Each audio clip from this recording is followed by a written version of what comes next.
Hello मंडळी, मी वैशाली सोनूने. व्यवसाय माझं काम आणि प्रेरणा देणं माझी आवड. आज आपण 21व्या शतकात पदार्पण केलेलं आहे. विज्ञानाने विविध असे शोध लावलेले आहे. चंद्रावर कितीतरी शास्त्रज्ञ जाऊन आले.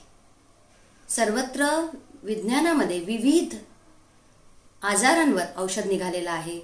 विविध शोध लागलेले आहे. तरीही बरीच शिकली सवरली मंडळी अंधश्रद्धेच्या मागे अजून लागलेली आहे. विश्वास न करता व श्रद्धा म्हणून अंधविश्वास करणे म्हणजे अंधश्रद्धा. मी अंगारा देऊन तुमचे असाध्य रोग दूर करतो, ताईत बांधून तुम्हाला मुलं होतील, किंवा दारू सोडून देतो, अंगारा धुपारा देऊन वशीकरण होईल, कोणाचा नरबळी दिल्याने तुमची धनवृद्धी देईल, असे कितीतरी उदाहरणं आपण रोज पाहतो. व ही मंडळी आपलं स्वतःचं नुकसान करून घेतात. अंधश्रद्धा, श्रद्धा व भक्ती यात एक बारीकशी रेष असते. ती रेष या बुवाबाजीच्या मागे लागून नकळत ओलांडल्या जाते आणि ही अंधश्रद्धा, अतिशय घातक अशी अंधश्रद्धा आपल्या समोर येऊन ठाकते. तर मंडळी, विचार करून विश्वास ठेवा. अंधश्रद्धेचा बळी बनू नका.